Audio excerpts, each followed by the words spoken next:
won't stay. Looking out the window, and how late do you plan on calling?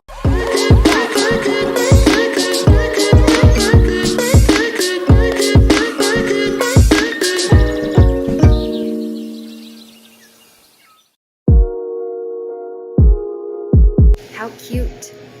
Low carb bakery.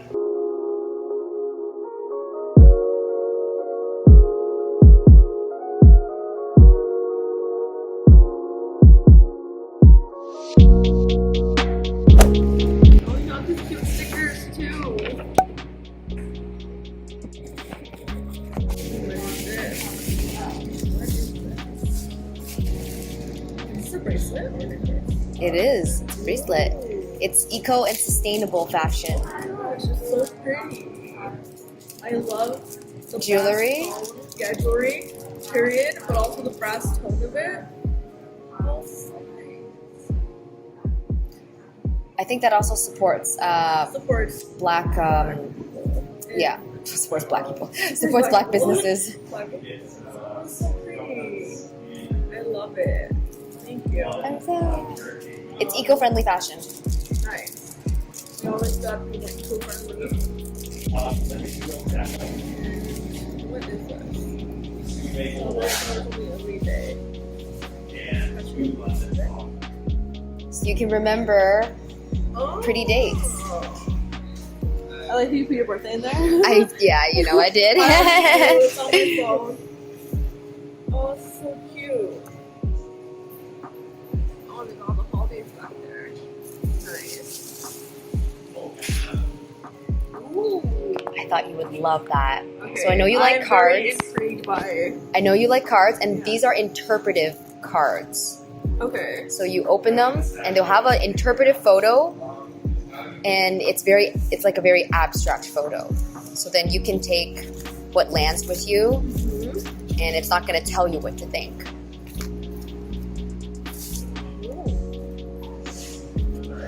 Oh my gosh, the art is so pretty. I love the simple black and white. Me That's too. totally my aesthetic. I saw it, and I was like, oh, she's going to love this. Because you have so many cards that have like words on them, and this one Yeah. doesn't. This is purely intuitive reading. 2 more things in here. Oh, there's more things. Squishies, Oh my because god, why not? Yes, it's tacky.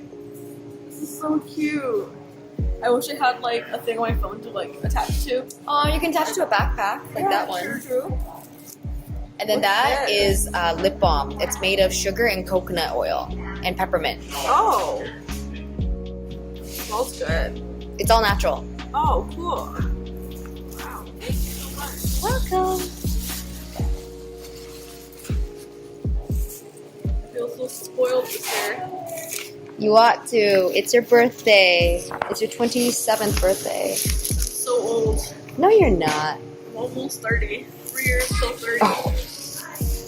Ooh. I hope you like it. I That's love the it. savory. I think it's savory. I forgot. Favorite?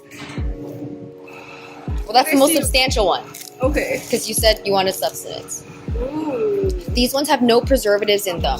So if you don't eat them, put them in the fridge. Okay. I will definitely finish all of these in like one night. Raisin. Nice, nice, nice.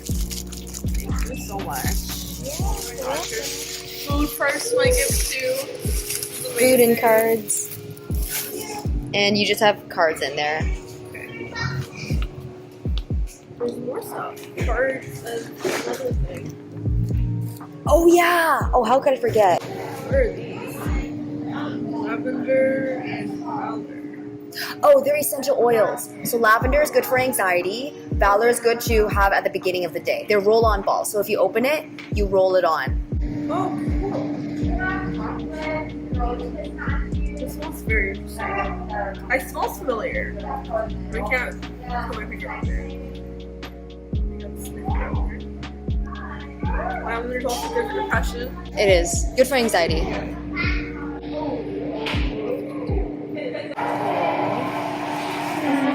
You're so cute.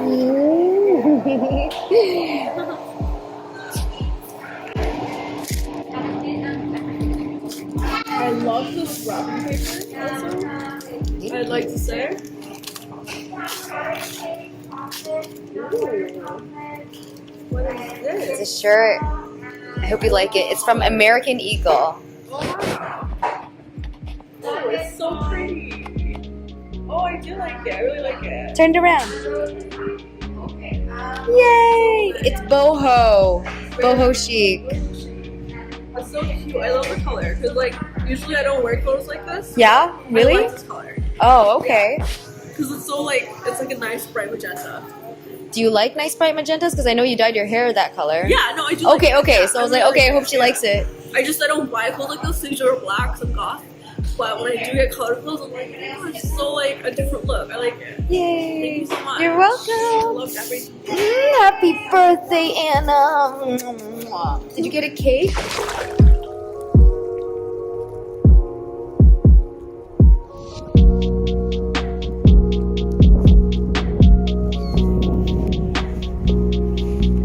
Love over law. Yes. A little food for thought. What if every single feeling that we're feeling is just a pure sensation in our body? So that anxiety you feel, what if it's not called anxiety? What if we didn't have a word for it? What if our mind didn't know what it was, but all we felt in our body was the quickening of our heart and a churning of our stomach? It would be neutral. That's how we would feel. And we would know we feel this sensation, but all it would be is sensation. We wouldn't have a story in our head of, oh, it's because this, and this, and oh, I'm feeling so bad. That must mean something. That must mean something. That must mean I'm doing something wrong. That must mean I'm, thinking something wrong. That means I am wrong. Whatever it is, our mind likes to label things and slap things on it. So what if everything you're feeling is just a sensation, just purely a sensation? If you would just take out all the color from it and just feel what the feeling is in your body and in your muscles. And remember that any other things you're adding on top of it is your mind slapping a label. This is anger, this is sadness, this is whatever, this is because... That way, we end all of our suffering because there's no stories. There's just a sensation. And it's just that. It's a sensation. And you're so aware of it. No more suffering. No more beating yourself up. No more stories. No more limiting beliefs. You're free.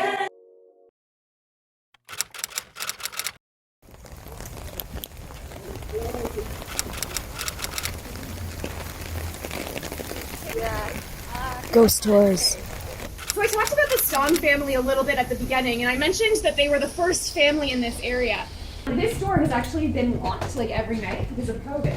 And they used to have a sign on the door that said, you can't go up. It was a museum rule. But I think that they might have changed that. Do we want to go upstairs? Yes! Okay, I mean the door's open. There's no sign on the door. So we'll bring you upstairs. I don't mind going upstairs. Okay, so here's... See any ghost guys? There is another staircase upstairs. This is the room where Michael passed away. Oh. Namaste, Michael. I love ghost stories. Time for a ghost tour. We're gonna go inside, so nobody worry, you're not gonna miss anything inside. Pictures.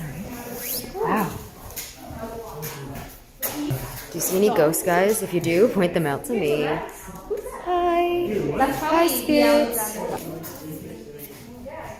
Marianne.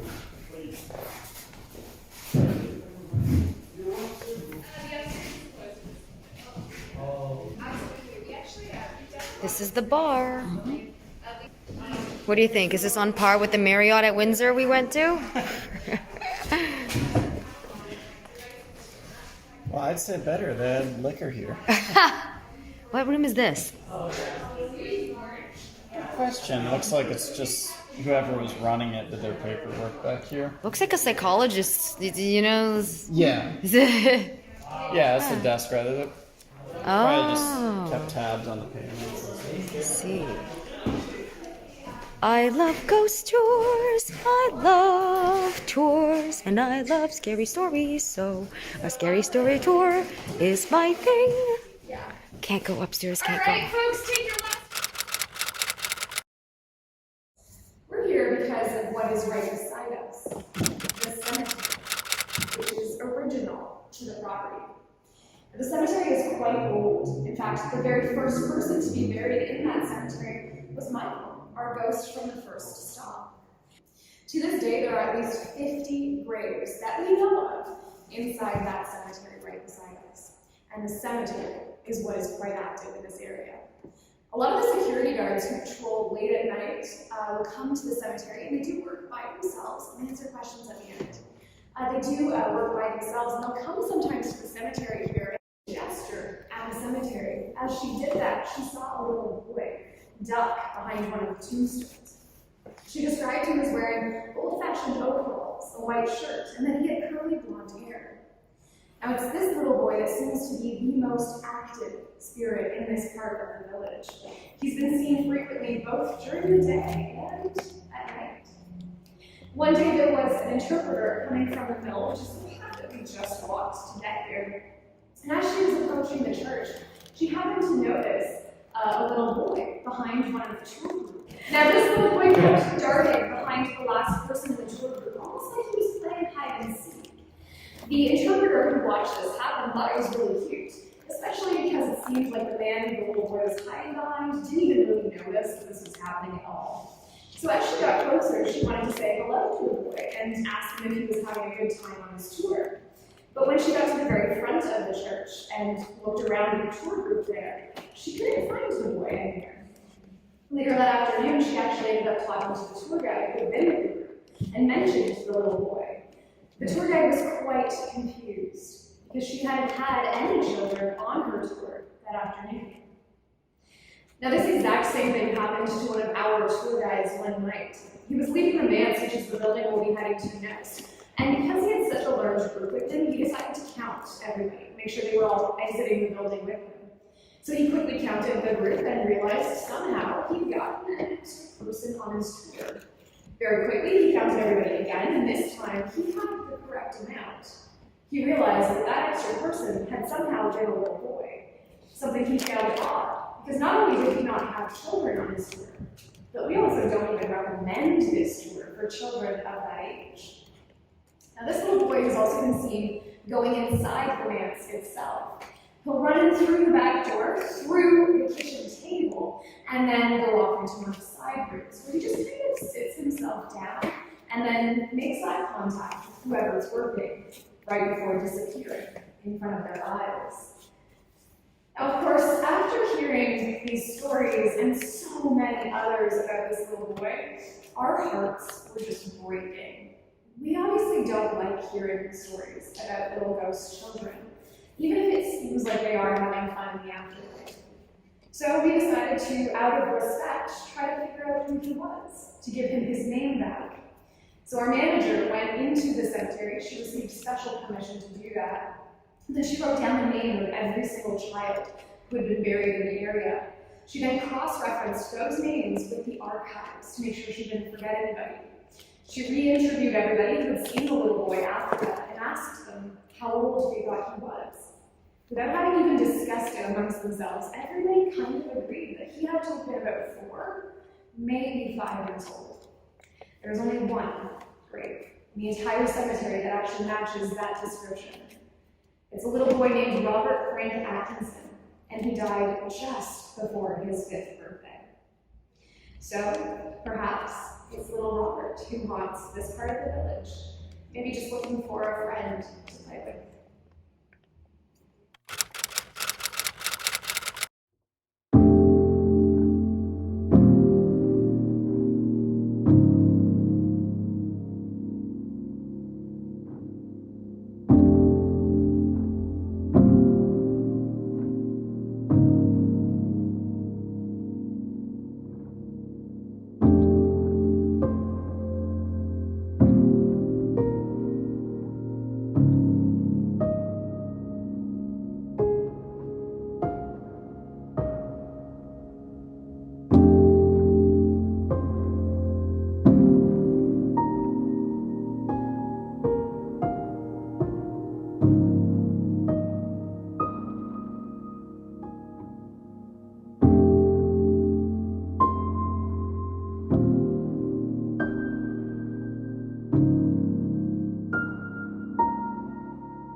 I was on a run today and I was listening to a podcast about someone telling their story of what it was like growing up. And it reminded me of my own. Anytime I came in contact with any sort of conflict and I told my mom or dad about it, anytime I came into conflict and I told my mom or dad about it, let's say I had a conflict with Susan and I told them what happened, and they would look at me and say, "Oh, what did you do? What did you do? Maybe we can change you. Then she can start liking you again." And so all throughout life, I inherently just believe that, oh, if somebody doesn't like me, it's my fault and I did something and I need to change myself to accommodate to them. What was wrong with me? Instead of having my back and saying, well, Susan's just, a crazy little girl and whatever, and, there's nothing wrong with you, and I just think she was coming from this place and you were coming from this place, but like there was no validating my feelings and validating my experience. It was, what did you do? What did you do? And all throughout my life, I've been taking on that. I've been taking on, what did I do wrong?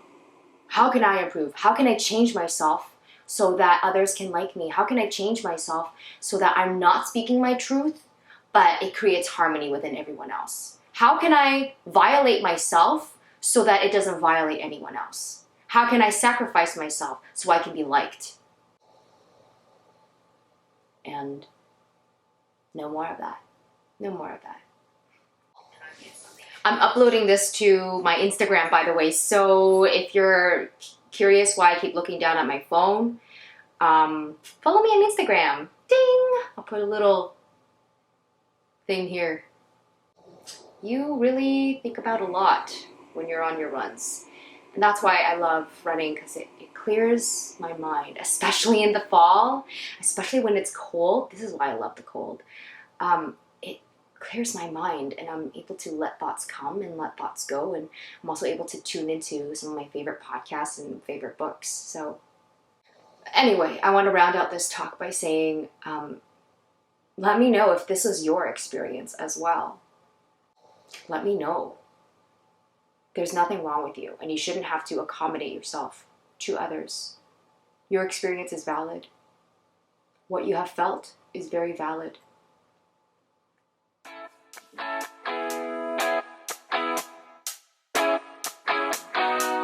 It's sunnier most days. You'll never see the sky if you keep looking down. And if you take the wrong way, then maybe you should stay instead of turning around. So, but you keep on going. I know that you're in the open, hoping that you'll be okay. Don't stay looking out the window. And how late do you plan on going? Nowhere. Afraid of all the things you don't know. There's so many reasons you should care. Don't stay looking out the window. And how late do you plan on going? Nowhere. Afraid of all the things you don't know. There's so many reasons you should care.